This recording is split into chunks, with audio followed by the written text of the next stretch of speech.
अखंडानंद बोधाय शिष्य संताप हारणे सच्चिदानंद रूपाय तस्मै श्री गुरुवे नमः। सर्वप्रथम मैं अपने परम पूज्य गुरु जी परम श्रद्धेय प्रातः स्मरणीय श्री स्वामी राम जी के चरणों में नमन करता हूँ और सभी बंधुओं को मातृशक्ति को प्रणाम। आज एक ऐसा विषय जिस विषय पर समय समय पर अलग अलग लोगों के द्वारा, अलग अलग कम्युनिटीज के द्वारा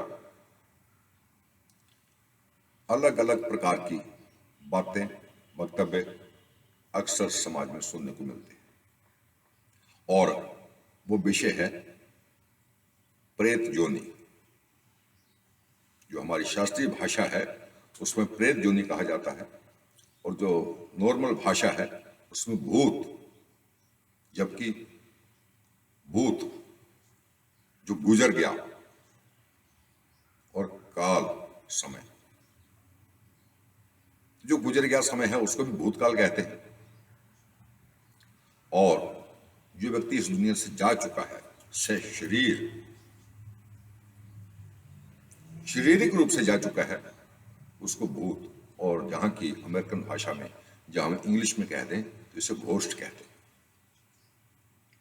तो इस एक शब्द पे अलग अलग कम्युनिटीज के अलग अलग लोगों के अलग अलग विचार, मत आदिकाल से रहे। जो जितना गहरे पानी में चला गया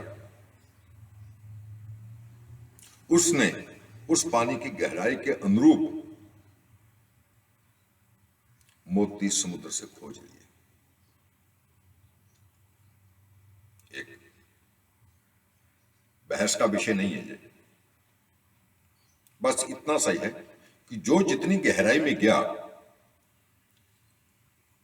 उसने उस गहराई के अनुरूप ही ज्ञान या उपलब्धि हासिल करी। कुछ चीजें ऐसी होती हैं जो प्रत्यक्ष में हमारे सामने दिखाई देती हैं, किंतु कुछ का एहसास किया जाता है।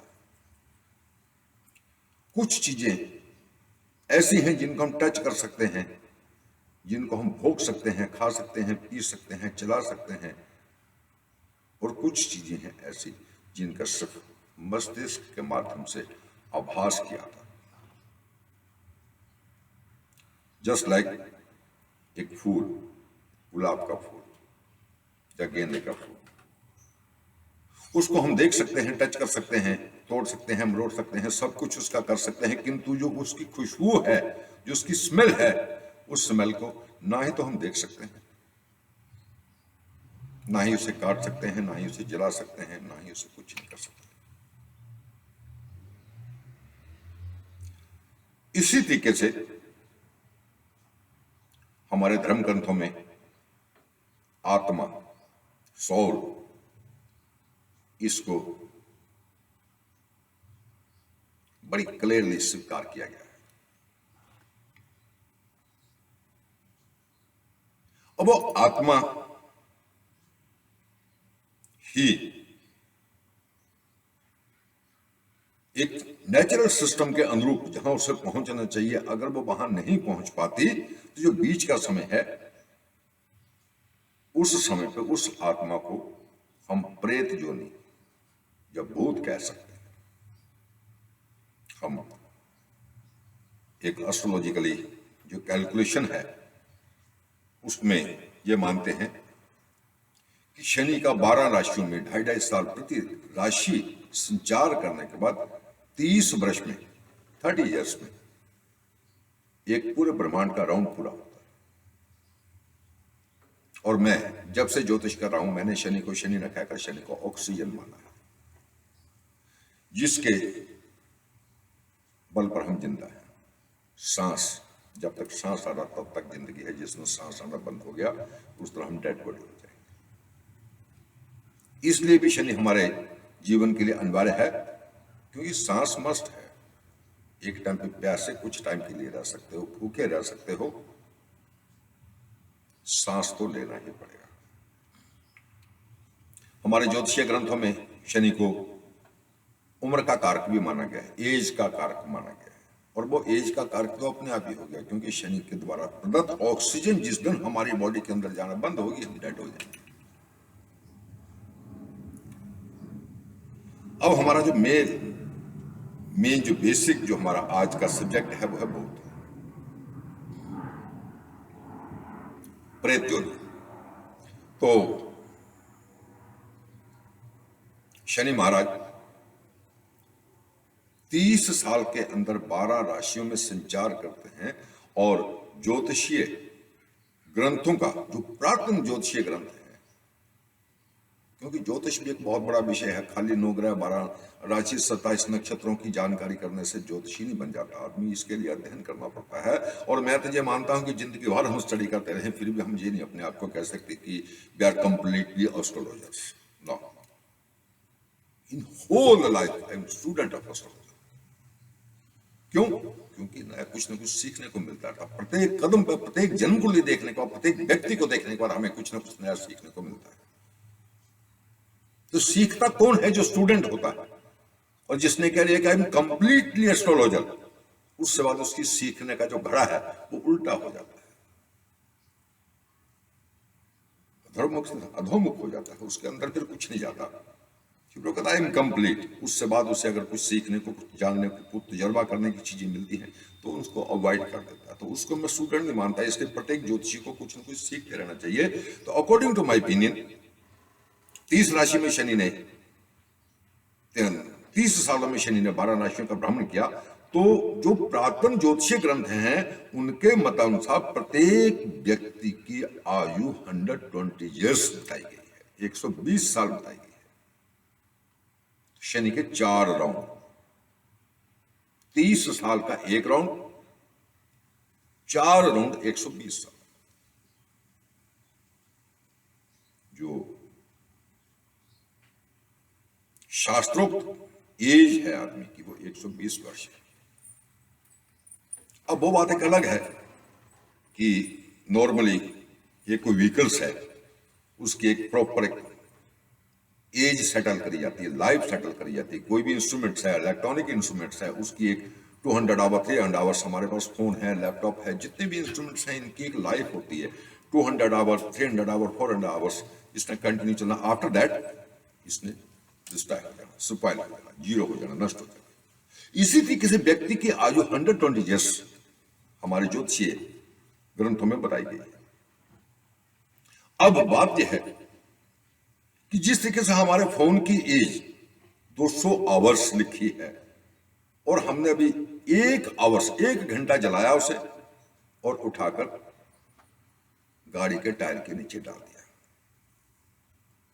तो उसने 200 आवर्स की उसकी लाइफ है, 200 घंटे उसने चलना है, किंतु हमने 100 घंटे के बाद उसको गाड़ी के टायर के नीचे दे दिया, वो टूट गया, नष्ट हो गया। तो वो 200 घंटे कहां गए? खत्म। इसी तरीके से कोई भी चीज है उसकी एक एज लिमिट है, और अगर हम उसका मिसयूज करेंगे, उसको गलत तरीके से यूज करेंगे, उसके साथ गलत बिहेव करेंगे, बिफोर टाइम वो एक्सपायर हो जाएगी, डिस्ट्रॉय हो जाएगी, खत्म हो जाएगी। इसी तरीके से इंसान का शरीर है जिसकी पूर्ण आयु 120 वर्ष बताई गई। अब होता क्या है, जो लोग भूत को मानते हैं या जो नहीं मानते, इस बात को जरूर कहते हैं कि अगर किसी की 30 साल में अकाल मृत्यु हो गई, यार ये जवान गया है, ये भूत बनकर घूमेगा। नहीं मानते फिर भी कहते हैं कि ये अकाल मृत्यु को प्राप्त हुआ, ये भूत बनकर घूमेगा। दुर्घटना में किसी की मृत्यु हो जाती है, सर्प के काटने से किसी की मृत्यु हो जाती है, पानी में डूबने से किसी की मृत्यु हो जाती है, जब वो सुसाइड कर लेता है तो उसमें गीता में भगवान कृष्ण ने कहा है कि मैं ना किसी को कुछ देता हूं ना किसी से कुछ लेता हूं, जो कर्म तुम करोगे उन्हीं का फल, उन्हीं का अनुसरण मैं करूंगा, उन्हीं का फल मैं आपको दूंगा। तो भगवान कृष्ण ने तो 120 साल उम्र दे दी, और कोई शराब पीकर, गलत गाड़ी ड्राइव करके या गलत चीजें सेवन करके, नशे करके, गलत खान पीन में अपने इस शरीर को 1 साल से पहले 30 साल 40 साल 50 साल 60 साल की उम्र में नष्ट कर ले, तो उसमें प्रकृति का तो कोई दोष नहीं। तो प्रकृति ने जो एक समय निर्धारित कर दिया है वो अटल अजल है, उसमें चेंज नहीं होना। सपोज करो को 25 साल की उम्र में, 30 साल की उम्र में सुसाइड कर लेता, अपने जीवन को नष्ट कर लेता है आत्महत्या करके, तो क्या उसकी आत्महत्या से जो सिस्टम बना हुआ है ये नष्ट हो जाएगा? नहीं, बिल्कुल नहीं होगा। अब सवाल ये आता है, जो नहीं मानते भूत को, ये उनसे मेरा एक सवाल है कि विज्ञान आज की डेट में मान चुका है कि सॉल नाम की कोई चीज है हमारे शरीर के अंदर, आत्मा, जिसको हम कहते हैं our soul is just like God, इसको कहते हैं लोग। अब जो सोल है उसको ज्यादातर लोग आज ये भी मानते हैं कि उस सोल का नष्ट किया नहीं जा सकता, जलाया नहीं जा सकता, काटा नहीं जा सकता, मारा नहीं जा सकता, किंतु साथ में यह है कि वो सोल जो है वो भोग भी नहीं भोग सकती।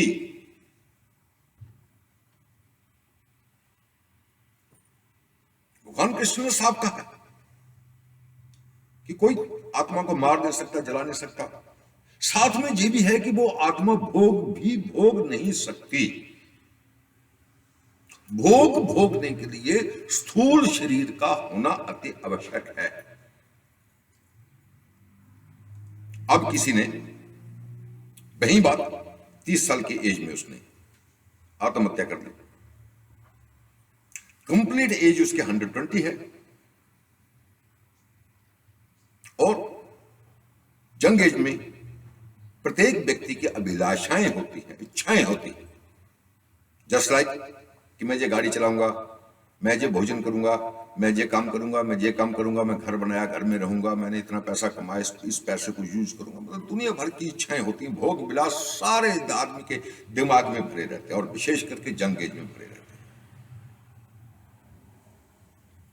और उस स्थिति में अगर उसकी मृत्यु हो गई तो हमारे शास्त्र में उसके लिए एक नारायण बलि की व्यवस्था है।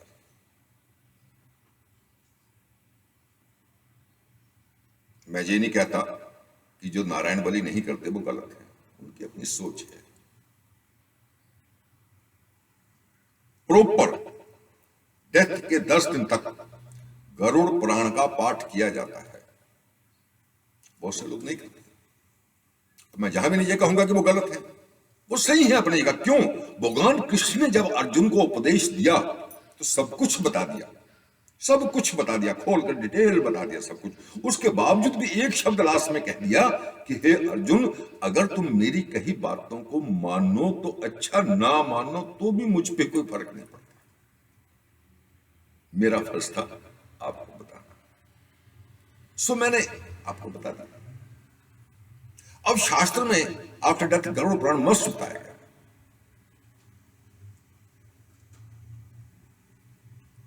ब्रह्मा जी उत्पत्ति के कारक, विष्णु भगवान पेट भरने के कारक, व्यवस्था मैनेजर, ऑर्गेनाइजर्स भगवान शिव, डिस्ट्रॉयर कल्याणकारी।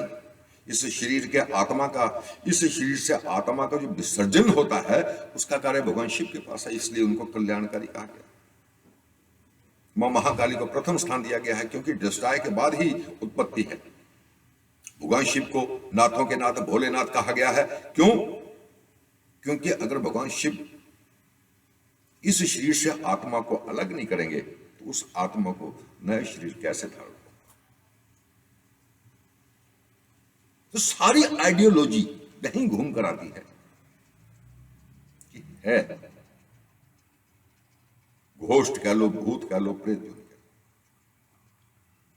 बहुत से किस्से कहानियां सुनने को मिलते हैं कि डेथ होगी, 3-4 घंटे बाद, 5 घंटे बाद वो आदमी पुनः जीवित हो गया, जीवित हो गया। तो फिर लोग उससे पूछते हैं कि तुमने मृत्यु के बाद क्या देखा? वो बताता है कि मैं वहां गया, वहां गया, वहां गया। सच है या झूठ है? हाँ, लोग इस बात को बिलीव करते हैं, कुछ कुछ नहीं करते। तो यहां भी हमारा यही कहना है कि जो बिलीव करो तो करो, नहीं करो तो ना करो, कुछ फर्क नहीं पड़ता। भगवान कृष्ण ने अर्जुन को यही कहा था कि मैंने जो कुछ बताना था तुम्हें बता दिया। अगर तुम आफ्टर डेथ शास्त्रोक्त तरीके से गीता का पाठ करते हो तो उसका क्या फल है? गरुड़ पुराण करते हो क्या फल है? नारायण बलि करते हो क्या फल है? शास्त्र जो कहता है कि जिस समय हम दारुण दुख सहन कर रहे हैं, हमारी एज पूरी हो चुकी है, तरह तरह की बीमारियों से हमारा जो स्ट्रक्चर, जो हमारा जो बॉडी, जो हमारा जो शरीर है, ये ध्वस्त हो चुका है, ग्रस्त हो चुका है। ना हाथ चलते, ना पैर चलते, ना दिमाग चलता, ना आंखें चलती, ना दांत रहे, ना कुछ रहा, ना कुछ रहा, फिर भी हमारे शरीर से हमारे प्राण नहीं निकल रहे। तो उस समय गौ का दान और गीता का 18वां अध्याय, जहां गीता का पाठ, गीता का पाठ इसलिए बताया गया क्योंकि अर्जुन ने हथियार छोड़ दिए थे। भगवान कृष्ण को कहा कि मैं नहीं लड़ूंगा, मेरा बेटा अभिमन्यु युद्ध में मारा जा चुका है, अब मैं किसके लिए लड़ूं, मैं नहीं लड़ूंगा। सामने पितामह भीष्म पितामह, गुरु द्रोण, मेरे अपने भाई, अपने बंधु, अपने रिश्तेदारों, इवन की भगवान कृष्ण की सेना सामने है। तो अर्जुन कह रहे हैं कि हे माधव, मेरे अपने ही सामने हैं और मैं इन पे धनुष कैसे चलाऊं। मैंने एक इंडिया में रहते हुए कविता लिखी थी कि हे अर्जुन, तुम साधन हो और कर्ता मैं हूं, समझ करो, और धर्म युद्ध में कोई ना अपना दुश्मन है, सब युद्ध करो। तो भगवान कृष्ण ने क्या कहा? गीता एक ऐसा ग्रंथ है जिसमें किसी धर्म का, किसी उसका संप्रदाय का नाम, किसी जाति का नाम नहीं, वो प्रत्येक जीव जगत के लिए कल्याणकारी गीता है। इसलिए जिस समय शरीर से प्राण ना निकल रहे हों, तो नींद निकलने का कारण शरीर काम नहीं कर रहा, किंतु आत्मा हमारी, जो सोल हमारी जो है, वो इस दुनिया में उलझी हुई है, दुनियादारी में उलझी हुई है। उसकी आत्मा जो है, शरीर काम नहीं कर रहा, किंतु आत्मा अब भी उलझी हुई है कि अभी मैं चिकन बनाऊंगा, खाऊंगा, अभी मैं नई गाड़ी ली, इसे चला कर आऊंगा, अभी मैं विस्की के 2 पैक पीऊंगा, अभी मैं ये करूंगा, अभी मैं ये करूंगा। उसकी आत्मा, ये मेरी प्रॉपर्टी है, हाय मैं इसे छोड़कर जा रहा हूं, हाय मैंने जिंदगी भर अच्छा बुरा करके पैसा कमाया, आज इसमें छोड़कर जा रहा हूं, मैं नहीं जाऊंगा, मैं नहीं जाऊंगा, आत्मा कहती है। तो उस स्थिति में क्या है कि हमारे शरीर से हमारी आत्मा का विसर्जन नहीं होता।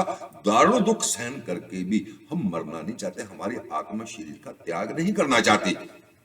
तो उस समय भगवान कृष्ण की कही बातें कि ये नश्वर शरीर है, आज नहीं कल, कल नहीं परसों, तो इसे त्यागना ही है। तुम क्या लेकर आए थे, क्या लेकर जाओगे, ये सारी बातें, ये एक गीता का विषय हो गया। तो जिस समय हमारे देह से हमारी आत्मा का विसर्जन नहीं हो रहा, विकारों के कारण, इच्छाओं के कारण, उस समय भगवान कृष्ण द्वारा अर्जुन को दिए गए उपदेश को उस मरणासन व्यक्ति को सुनाने पड़ते हैं,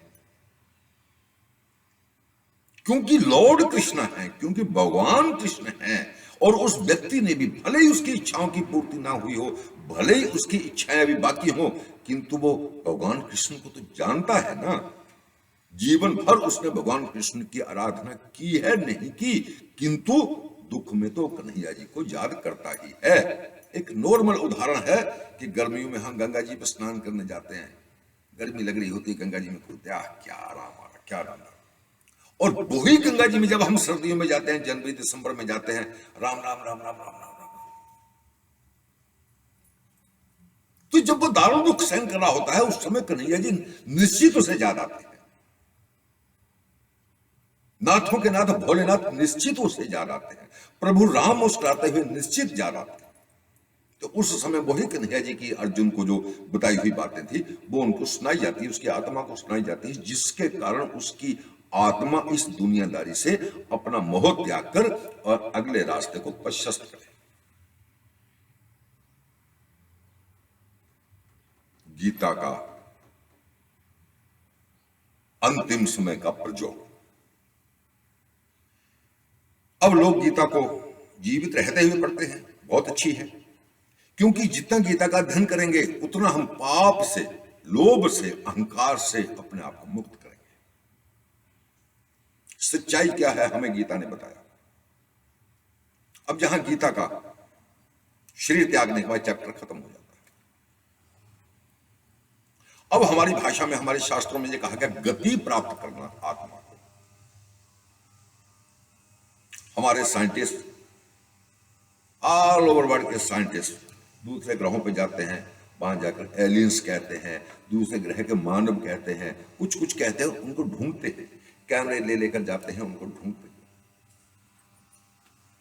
हमारा शास्त्र जो कहता है, सनातन हिंदू आइडियोलॉजी जो कहती है कि शरीर धारण करके पृथ्वी पर ही आना पड़ेगा, और अगर किसी दूसरे ग्रह पे जीवन है तो वो सूक्ष्म शरीर है, सूक्ष्म शरीरों का जीवन है, ना कि देहधारियों का जीवन। अब सूक्ष्म तो फूल की सुगंध होगी ना, अब फूल की सुगंध को कोई कैमरा पकड़ देगा क्या? सोचने की बात है कि अगर मंगल पर जीवन है, अगर चंद्रमा पर जीवन है, अगर जुपिटर पर जीवन है, अगर सैटर्न पर जीवन है, तो वो जीवन सहज शरीरधारियों का नहीं है, स्थूल शरीर नहीं है, वो सूक्ष्म शरीर है। और उस सूक्ष्म शरीर को कौन सा कैमरा पकड़ लेगा? तो इन साइंटिस्टों को पहले तो ये चाहिए कि फूल की सुगंध को पहले वीडियो बनाएं, उसकी फूल की सुगंध की फोटोग्राफी करें। अगर वो फूल की सुगंध की फोटोग्राफी कर लेते हैं, then I agree with them persons कि वो दूसरे ग्रह पर जाकर भी आत्माओं के वीडियोग्राफी कर सकते हैं।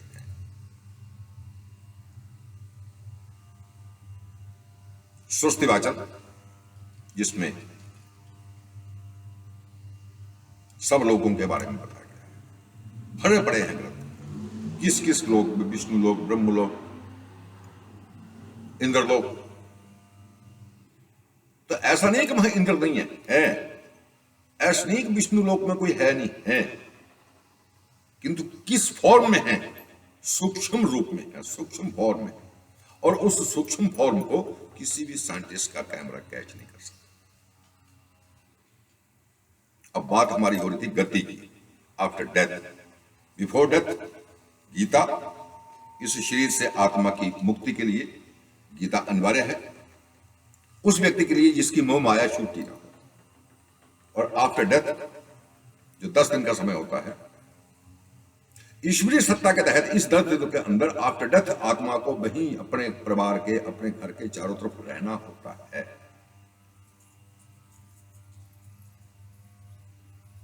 और उन 10 दिनों के अंदर गरुड़ पुराण, मूर्ख नहीं थे जिन्होंने हमारे ग्रंथों की रचना करी, उसके पीछे बहुत बड़े लॉजिक हैं। लाइट है, अगर हमें स्विच दबाना नहीं आता तो इसका मतलब ये नहीं है कि लाइट कोई चीज ही नहीं है। कुएं में पानी है, अगर हमें कुएं से पानी निकालना नहीं आता तो ऐसा नहीं है कि कुआं कुछ नहीं है, कुआं अपनी जगह सही है, हमें उससे पानी नहीं निकालना आता। और हम कहते नहीं यार, ये तो परछाई सी दिख रही है, कुछ नहीं है इसमें, वो अपने आप को भ्रमित करने जैसा। सच्चाई ये है कि गरुड़ पुराण, क्योंकि आत्मा सुन सकती है, आत्मा देख सकती है, आत्मा एक जगह से दूसरी जगह जा सकती है। जिस किसी गुलाब की सुगंध है, उसको फूक मारोगे हवा से, वो दूसरी तरफ चली जाएगी, तीसरी जगह चली जाएगी। और वो जब आत्मा देखती है कि उसके परिवारजन किसी किसी रो रहे हैं, बिलख रहे हैं उसकी जात में, तो वो दुखी होती है उसकी आत्मा। और वो आत्मा जब दुखी होती है तो उस समय गरुड़ पुराण उसे सुनाया जाता है। जो परिवार के लोग हैं उनके साथ साथ में उसकी आत्मा को भी सुनाया जाता है, उसकी आत्मा को बताया जाता है। जैसे कोई व्यक्ति जहां कैलिफोर्निया से इंडिया के लिए चलेगा तो उसको ये बताया जाएगा कि देखिए, अब आप जहां से सैन फ्रांसिस्को एयरपोर्ट पे जाओगे, वहां आपको बोर्डिंग पास लेना है। बोर्डिंग पास लेने के बाद सिक्योरिटी चेक करवाकर आपको उस दीर्घा में जाना है, जिस दीर्घा में प्लेन में बैठने से पहले बिठाया जाता है। फिर आप प्लेन में बैठोगे, प्लेन में आपके साथ ऐसा ऐसा होगा, आपको पानी मिलेगा, आपको भोजन मिलेगा, आपको ये मिलेगा, वो मिलेगा। फिर आप जाकर दिल्ली एयरपोर्ट पर उतरोगे। उतरने के बाद आपको अपने पासपोर्ट पर पेपर चेक करवाना है। पेपर चेक करवाने के बाद फिर आपको अपना बैगेज लेना है, बैगेज चेक करवाना है, और फिर बाहर आकर गाड़ी पकड़कर अपने घर जाना है। ये है गरुड़ पुराण। एक व्यक्ति को बता दिया जाता है कि अब से बाद आपको इस तरीके से, इस तरीके से, इस जगह पे इस तरह से जाना है।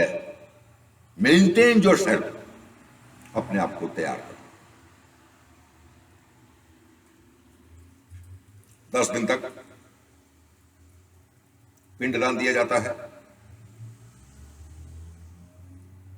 चार्ज को भोजन करवाया जाता है, क्योंकि सूतक पातक, तो जिस घर में मृत्यु होती है वो घर पात की हो जाता है 10 दिन के लिए। तो कर्मकांडी पूजा पाठी ब्राह्मण उस घर का जल भी नहीं पीते, और पातकी के घर का जल पीना अपनी जिंदगी भर की तपस्या को, अपनी जिंदगी भर की साधना को मिट्टी में मिलाना है। इसलिए एक विशेष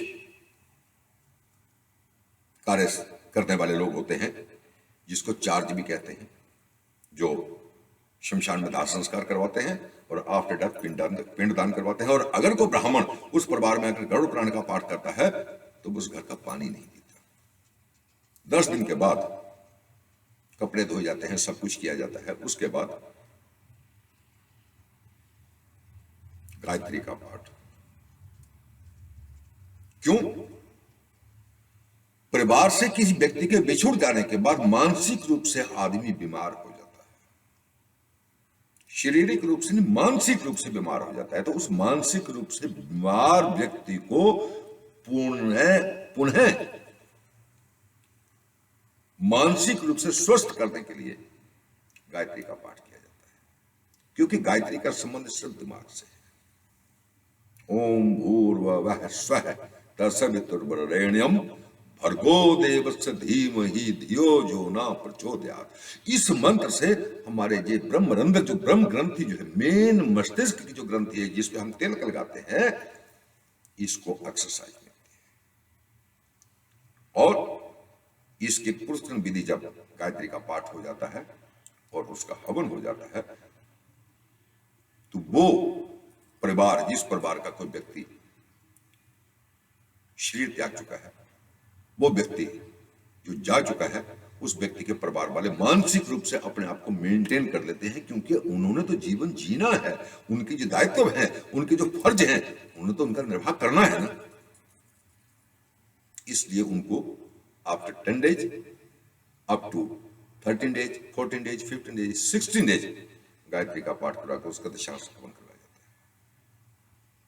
है। अब बात यह आती है कि इन 10 दिनों के अंदर जो आदमी शरीर छोड़ गया और उसकी आत्मा शरीर से अलग होगी, उसकी आत्मा वहीं घर में घूमनी है।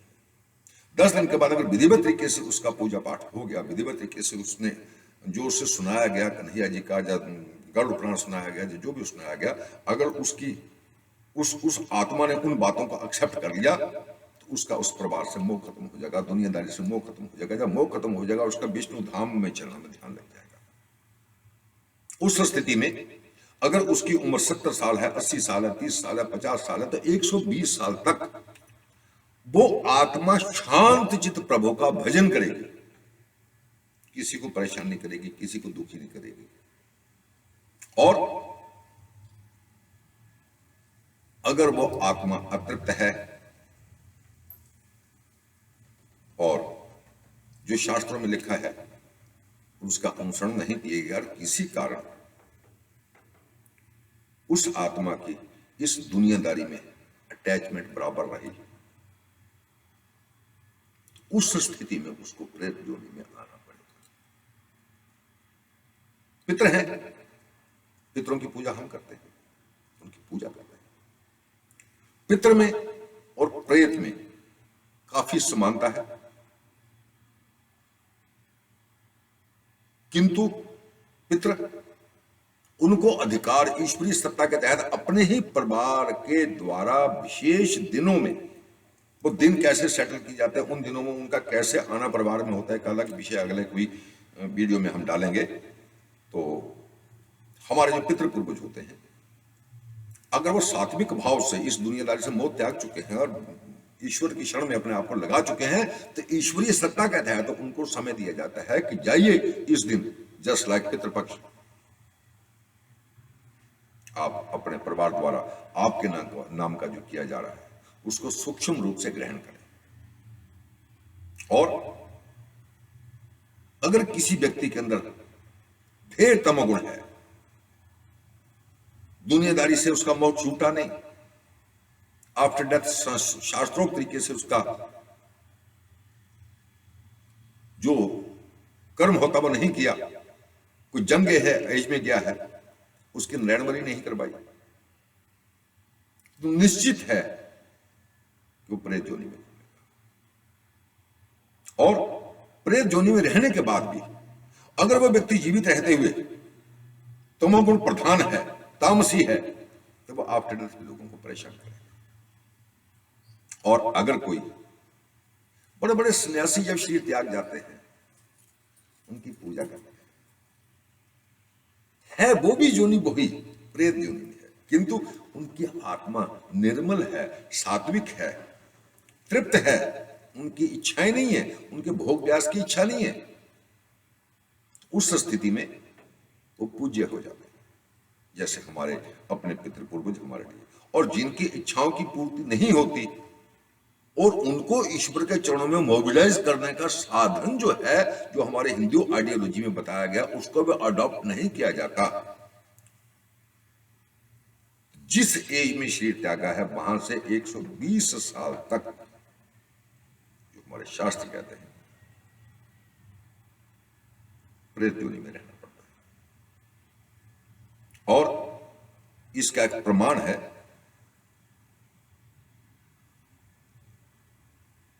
कि जितनी भी प्रेत योनि में आत्माएं होती हैं, उनको अगर डंडे से मारे तो नहीं कुछ भी होगा, गोली मारे नहीं कुछ भी होगा, कुछ भी नहीं होगा, कुछ भी नहीं होगा, कुछ भी नहीं, किंतु वो शब्द से प्रभावित होते हैं। अब साउंड क्या है? Sound is only vibration.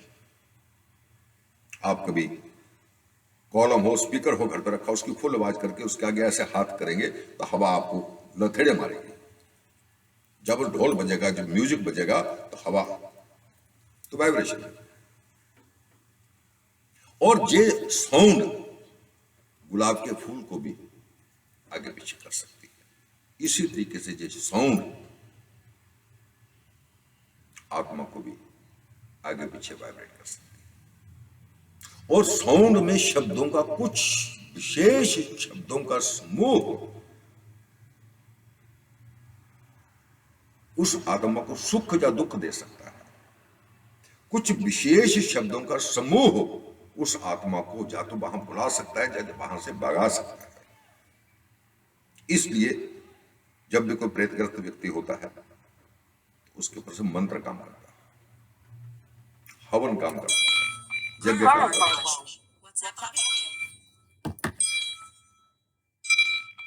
यज्ञ काम करता है।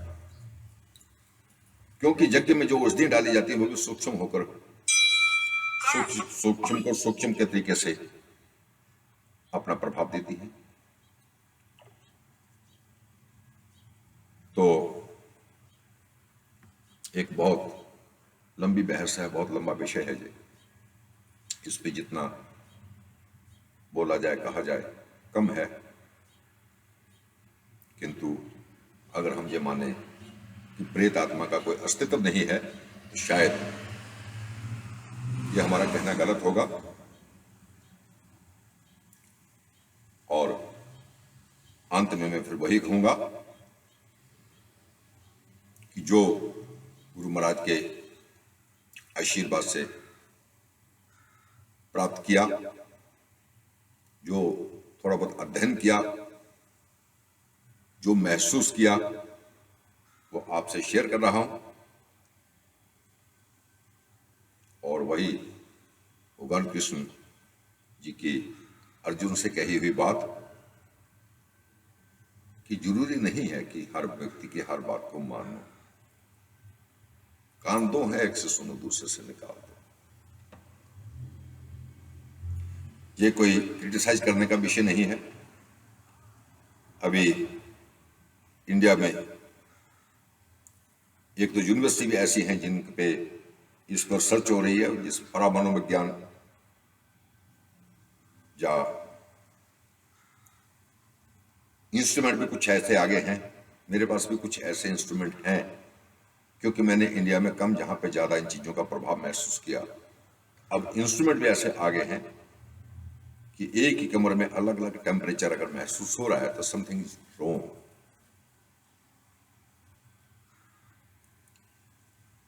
तो ये अपने अपने अनुभव हैं।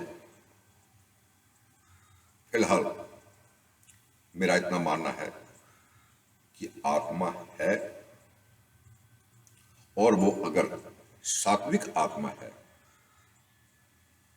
तो वो किसी को परेशान नहीं करेगी, और जब किसी को कोई परेशान नहीं करेगा तो उसे हम भूत नहीं कहते, देवता तुल्य हो जाते हैं। जब कोई तामसी आत्मा है, जीते जी लोगों को लूटा घसूटा, परेशान किया, चुगली निंदा अहंकार, ये सारी बातें जीते जी रही हैं, और आफ्टर डेथ भी उसकी आत्मा के अंदर वो क्योंकि इन्वॉल्व हो चुकी है वो सारी नेचर्स, उसकी आदत है, तो वो मरने के बाद भी भूत प्रेत बनकर लोगों को परेशान करेगा। जब वो परेशान करेगा वो कहेंगे ये भूत है। आत्मा वही होती है, सौल वही है। अगर किसी को सौल परेशान करिए तो उसे ले कहते भूत है, भगाओ इसे। और अगर कोई आत्मा है तो उनको हम पितृ पूर्वज भी करके मानते हैं। बहुत से साधु महानत हैं जिनकी महान आत्माएं शरीर त्यागने के बाद भी याद करने पे आदमी को सुख, संपन्नता, ज्ञान, विवेक और बुद्धि देती है। और कुल मिलाकर प्रॉपरली किसी चीज को नकारना गलत है। और बहुत सी चीजें ऐसी होती हैं कि जिनको हम दूसरों के कहे पे भी मानकर चलते हैं तो सुख का आभास करते हैं। हमारे पिता कौन है? समाज ने बताया, माता ने बताया, हम सर्टिफाई करने में जाते हैं। बहुत सी बातें ऐसी, हर बात को अवॉइड करना भी गलत, और बिना परखे किसी चीज को एक्सेप्ट करना भी गलत। इसीलिए गीता को महान कहा गया है। कहा कि ठीक है, जो तुम्हारे मतलब की बात है, अगर तुम लेना चाहते हो, मेरी शिक्षा को मानना चाहते हो मानो, नहीं मानना चाहते हो ना मानो। मेरा जहां तक पर्सनल अनुभव है कि प्रेत जुनी है और निश्चित है और है। इन्हीं शब्दों के साथ धन्यवाद।